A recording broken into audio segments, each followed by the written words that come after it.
भाग 6. एक वेगळी वाट.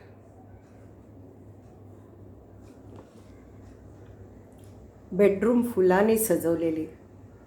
सर्वत्र मंद सुगंध दरवळतो आहे. पलंगावर गुलाबाच्या पाकळ्यांची सजावट केलेली आहे. दार उघडून वीणा दुधाचा पेला घेऊन आत येते. दिनकर चंद्राला न्याहाळत उभा आहे. वीणाची चाहूल लागताच त्याची तंद्री भंग होते. वीणाचा हात धरून वीणाला खोलीत घेऊन येता येता म्हणतो, माझ्या हातात चंद्र असताना मला आकाशातला चंद्र काय करायचं आहे? ईश्य, आ हा हा हा, तुझ्या या ईश्यवरून जीव ओवाळून टाकावासा वाटतो. दिनकर थट्टा मस्करी करीत तिला खुलवायचा प्रयत्न करतो. तरीही वर जरी हसत लाजत असली तरी आतून काहीशी बावरलेली आहे हे दिनकर जाणतो आणि म्हणतो, राणी, माझं तुझ्यावर खूप खूप प्रेम आहे आणि म्हणून मला ते तुझ्यावर लादायचं नाही. So be relaxed my dear. No hurry, no worry. Dinu, मला तुला काही सांगायचं आहे. अगं मग सांग की. पण तू सांगायला आणि मी ऐकायला सारा जन्म आहेच की. आत्ताच काय घाई आहे? तरी बोलून घेऊ दे म्हणत तिने एका श्वासात सांगून टाकलं, माझं एकावर प्रेम होतं. एकाच? अगं मी तर रोज नव्या नव्या पोरींच्या प्रेमात पडायचो. स्वप्नात. दिनूने चेष्टा केली. पण हे स्वप्न नव्हतं, सत्य होतं. आमचा साखरपुडाही झाला होता. पण युद्धावर गेला तो परत आलाच नाही. अरे रे, हाऊ सॅड. तुला धक्काच बसला असेल. पण खरा धक्का मी आई होणार हे कळल्यावर बसला. आणि त्याहूनही मोठा धक्का मला आईबाबाने दिला. मूल गेलं असं खोटंच सांगून बाळाची रवानगी अनाथाश्रमात केली. माझं बाळ माझ्यापासून दुरावलं. माझी इच्छा असूनही मी बाळाला आपलंसं करू शकले नाही. आणि हे तू मला आत्ता सांगतेस? आत्ता? वा वा वा वा, छान मेडल दिलंस तू माझ्या प्रेमाला. Dinkar Bhat, BAMIS US, married to an unmarried mother. You have ruined my life. बरबाद केलंस तू मला. I don't want to see your face ever. आणि धाडकन दार लोटून दिनकर बाहेर चालता झाला आणि वीणा खाडकन जागी झाली. किती भयंकर स्वप्न. हो, स्वप्नच होतं ते. किती जीव घेणं. एक ठरलं, दिनकरला आपल्या पूर्वायुष्याबद्दल कधीच काहीच कळता कामा नाही. कधीच नाही. उद्याच्या उद्या आपल्या पूर्वायुष्याचं विसर्जन करायचं आणि खुल्या दिलाने नव्या आयुष्याला समोर जायचं.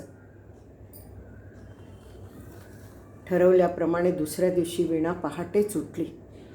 एका बॅगेत तिने 2 पुडकी भरली. अगदी लहानपणापासून योगेशची पत्र तिने अगदी जपून ठेवली होती. त्याचे 1 पुडके आणि दुसरे आपल्या बाळासाठी तिने स्वतः हाताने शिवलेली झबली टोपडी, जी तिने बाळाची आठवण म्हणून जीवापाड जपून ठेवली होती.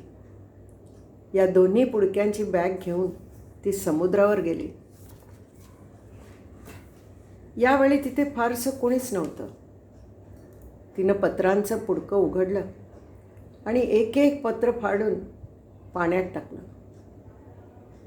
नंतर तिच्या बाळाच्या कपड्यांचं पुडकं उघडलं. त्यातलं एक जबलं काढलं. पाण्यात टाकवेना, अगदी पाण्यापर्यंत जाई, पण हात धजेना. जणू ती तिच्या बाळालाच टाकत होती. शेवटी मनाचा हिया करून उंच येणाऱ्या लाटेवर ते झबलं फेकलं. लाटावर ते झबलं वर खाली जणू गटांगळ्या घेऊ लागलं. आणि ट्याहा बाळाच्या रडणंच तिला त्या लाटातून ऐकू आलं. नाही रे माझ्या सोन्या, नाही रे माझ्या बाळा, मी तुला कधीच अंतर देणार नाही राजा. म्हणत धावत जाऊन ते झबलं उचललं. पटापटा मुके घेऊ लागली. आपल्या छातीशी घट्ट धरून ठेवलं. जड पावलाने घरी आली. ते भिजलेलं झबलं इस्त्रीने वाळवू लागली. हे कपडे, हीच तर एकुलती एक ठेव उरली आहे माझ्या बाळाची. मी या स्मृती अगदी जपून ठेवेन, सगळ्यांच्या नजरेआड, अगदी दिनकरच्या सुद्धा. हो, दिनकरच्या सुद्धा. दिनकरला आत्ताच काही सांगायचं नाही. वेळ येईल तेव्हा पाहू. लग्न अगदी साधेपणाने पार पडलं. दिनकरचे आईवडील लग्नाला येऊन गेले. फार साधी माणसं. वीणाला पाहून अगदी खुश झाली. 4 दिवस राहून दिल्लीला परतली. आणि दिनकर आणि वीणा 4 दिवस उटी म्हैसूरला जाऊन आले. So how was the honeymoon? Doctor Prabhakar काकाने प्रश्न केला. वीणा लाजून आत पळाली. आहा हा, या बायका लाजल्यावर काय दिसतात. दोन्ही गालावर गुलाब फुलतात जणू. प्रभाकर काका कौतुकाने म्हणाले. काका, लग्नाचा विचार असल्यास तसं सांगा, म्हणजे आम्ही लगेच काकी संशोधनाला सुरू करतो. आमचं काय लेका, हत्ती गयावर शेपूट बचा. या वयात कोण होणार आहे काकी? आणि समजा झालीच एखादी तरी तिच्या गालावर गुलाब फुलणं महा मुश्किल. आजकालच्या बायका लाजणं पार विसरल्या आहेत रे. माझं जाऊ दे, तुझं बोल. हॅपी? येस काका, परफेक्टली हॅपी. आणि वीणा? वीणा ती आनंदात आहे ना? शंकररावाने प्रश्न केला. हो काका, मधून विचारत असायची, पण I manage to change her mood. मी सांगत होतो ना शंकरी, लग्न हेच तिचं औषध आहे. बघच तू, म्हणता सुधारेल ती. तुझ्या तोंडात साखर पडो रे प्रभा. आता मी निश्चिंत झालो. दिनकरराव, तुमच्यासारखा प्रेमळ नवरा तिला मिळाला. माझी मोठी काळजी मिटली. देव भलं करो. वीणा चहा आणि फराळाचा ट्रे घेऊन बाहेर आली. बाबा, 4 दिवस मी नव्हते तर घराची नुसती हालत करून ठेवली आहे तुम्ही. जाऊ दे ग, पण मला आधी सांग बरं, उटी म्हैसूरला काय काय पाहिलं? शंकरी, तू खरंच म्हातारा झाला आहेस हा? अरे, हनीमूनला कोणी साईट सीइंगला जातं का? सगळी हसू लागली आणि वीणा लाजून आत पळाली. सहज खिडकीपाशी आली. इश्श, काका म्हणजे असे आहेत ना? मनात म्हणत असतानाच सहज खाली लक्ष गेलं. एक तरुण जोडपं छोट्या बाळाला घेऊन जात होतं. बाळ पाहिलं आणि अचानक वीणाच्या ओठावरचं हसू विरलं. थोड्याच दिवसात दिनकर वीणा सेटल झाले. एका पॉश सोसायटीत मोठा टेरेस फ्लॅट मिळाला. ऑफिसतर्फे गाडी काय, फर्निचर काय. दिनकर वीणाने शंकररावांना आपल्याबरोबर येण्याचा खूप आग्रह केला, पण ते आपल्याच घरात राहू इच्छित होते. यांनीही मग आग्रह धरला नाही. हळूहळू दिनकरच्या प्रेमात योगेशची प्रतिमा पुसट होत गेली. पण कधीही न पाहिलेल्या आपल्या बाळाला मात्र ती विसरू शकत नव्हती. वर्षामागून वर्ष जात होती. रमेश, लीना यांचे शेजारी. घरं समोरासमोर, पण टेरेस कॉमन. दिनकर, वीणा आणि रमेश, लीनामध्ये गाढ मैत्री होती. वीणा जेवढी अबोल तेवढीच लीना बोलकी. मध्यंतरी शंकररावांचे निधन झाले. डॉक्टर प्रभाकर काका बोर्डीला हॉस्पिटल कॉटेजेसमध्ये राहायला गेले. दिनकर त्यांना भेटायला जाई, पण वीणा जाणं टाळी. मध्यंतरी 2 वेळा वीणाचा गर्भपात झाला. दिनकरला नेहमी प्रश्न पडे. वीणाला कठीण परिस्थितीतही बाळ सुखरूप झालं आणि आता एवढ्या अनुकूल परिस्थितीत का नाही? हाच प्रश्न त्याने डॉक्टर काकांना विचारला.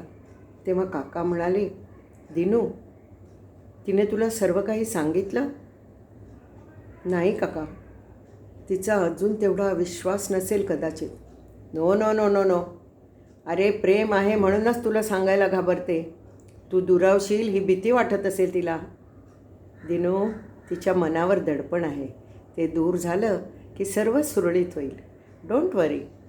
एक सुचवू का? मूल दत्तक घ्या बरं, आपोआप दडपण दूर होईल. काका, पण ती तयार नाही ना. आज ना उद्या होईल ती तयार. अरे तुला मुलं किती आवडतात हे ठाऊक आहे तिला. गॉड इज ग्रेट, सगळं सुरळीत होईल. रमेश आणि दिनकर दोघांनाही मुलं खूप आवडत. नेहमी टेरेसवर मुलांबरोबर खेळ चालेल आणि नाश्ता पाणी पुरवण्याचं काम लीना आणि वीणा करत. अशाच एका दिवशी लीना खूप अपसेट होती. कारण विचारल्यावर वीणाला म्हणाली, आज ना आम्ही एकमेकाशी खूप भांडलो. अगं रमेशला केव्हापासून सांगते मला मूल हवं आहे, मूल दत्तक घेऊया, तर म्हणतो ही क्रिकेट टीम आहे ना तिलाच आपलं मानायचं. पण मला माझंच हवं आहे, छकुलं बाळ हवं आहे. मी आज रमेशला शेवटचं निक्षून सांगितलं, बाळ घे नाहीतर मी आत्महत्या करीन. आणि वीणा तो काय म्हणाला माहिती आहे का? बघतो विचार करतो म्हणाला. बाहेर टेरेसवर रमेश आणि दिनूमध्ये हीच चर्चा चालली होती. दिनू, यार बायको हट्ट करते मूल दत्तक घेऊया. अरे तिने चक्क जीव द्यायची धमकी दिली आहे यार. काय करावं काहीच सुचत नाही. अरे वहिनी एवढं म्हणते तर घे की. हो पण माझं म्हणणं वेगळंच आहे. आमच्या नशिबात मूल असतं तर आम्हालाच नसतं का झालं. उगाच दुसऱ्या बाळाला आणून आपले भोग का द्यायचे त्याला. नाही रे बाबा, ही सर्व मुलं आहेत ना ही आपलीच समजायची. अरे जे नशिबात नाही त्याच्यामागे का लागायचं. रमेश, नशीब आपण घडवू शकतो. Think positive. पण मग तुझं काय? अरे माझी काहीच हरकत नाही, पण वीणा अजून गप्पच आहे. काही म्हण यार, अनाथाश्रमातून आणायचं म्हणजे भीतीच वाटते. कोण कुठलं कसं आणायचं. रम्या, अरे नसत्या गोष्टींचा बाऊ करू नकोस. तुम्हाला हवे ते रिक्वायरमेंट लिहून द्या, अगदी हवं तसं मूल मिळेल. आणि तसं पाहिल्यास स्वतःला मूल होतं तेव्हा आपल्याला हवं तसंच होईल याची खात्री असते का? देव देईल ते आनंदाने घेतोस ना. इथं निदान चॉईस तरी आहे. मुलगा हवा की मुलगी, काळं हवं की पुरे पुरे पुरे. I got your point. I will think it over. हे बघ, तू हो पुढे, मी मागोमाग येतो, मग तर झालं.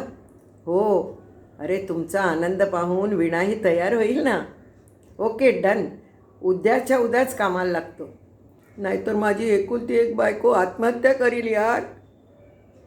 आणि दुसरे दिवशी सायंकाळी लीना मोठ्या खुशीत वीणाला म्हणाली, खुश खबर. लीना आणि रमेश नाबर यांच्या कुटुंबात एक नवीन पाहुणा येणार आहे हो. वीणा, अगं आज रमेशने सुट्टी घेतली आणि आम्ही दोघं ॲडॉप्शन सेंटरला भेट देऊन आलो. आमच्या सर्व अपेक्षा म्हणजे मुलगा हवा की मुलगी, किती मोठं हवं, अगं कुठल्या प्रांतातलं हवं, आपल्याला पूर्ण स्वातंत्र्य असतं. शिवाय आमची ही इत्यंभूत माहिती, आर्थिक परिस्थिती, कुटुंबीय सर्व लिहून घेतलं. मी सांगितलं मला नवजात शिशूच हवं आहे, मला अगदी सर्वच अनुभवायचं आहे. फोन करून कळवतो असं सांगितलं आहे त्याने. हे वीणा, तूही ये हां मूल पसंत करायला. त्यावर दिनकरने चेष्टा केली, वहिनी मूल पसंत करायचं म्हणजे कापड खरेदी का? नाही हो भाऊजी, पण असंच आहे, मॉरल सपोर्ट. तशी सगळीच बाळं गोड आणि निरागस असतात. पसंती नापसंतीचा प्रश्नच येत नाही. दिन्या, अरे एक साडी खरेदी करायची झाली तर ही बाई मला 100 दुकानं फिरवते. एक मूल घ्यायला ही मला किती सेंटर्स धुंडायला लावेल काही भरोसा नाही. इश्श, काहीतरीच तुमचं. लीनाने दटावला. वीणाला सहन होईना. ती पटकन उठून गच्चीत गेली. दिनूही निघाला. चल रम्या, ऑल द बेस्ट, आम्ही निघतो. वाढदिवस आला ना राणी सरकारांचा, 100 नाही निदान एका दुकानात तरी गेलं पाहिजे म्हणत निरोप घेतला आणि वीणाबरोबर बाहेर पडला. दिनकरने गाडी बाहेर काढली. वीणाच्या या मनस्थितीत तिला कुठं न्यायचं हे त्याला बरोबर ठाऊक होतं. गाडी समुद्रकिनारी उभी केली आणि दोघेही वाळूवर चालू लागले. पाय थकले आणि दोघंही वाळूवर विसावली. दिनकर जिथे जाई तिथे आजूबाजूची मुलं लगेच चिकटत. आताही तसंच झालं. त्यांच्याबरोबर तो वाळूचे किल्ले बनवू लागला. वीणाला अशावेळी एकटं सोडायचा हाच एकमेव उपाय होता. कधीकधी त्याला वाटे तिला घट्ट कवेत घ्यावं आणि मोकळेपणानं रडू द्यावं. तिला वाटतं मला काहीच माहिती नाही आणि म्हणून वर वर हसून खुशीचा आव आणते. वीणा माय डिअर, अगं घाबरू नकोस, मी तुला कधीच अंतर देणार नाही. मन मोकळं करायचं.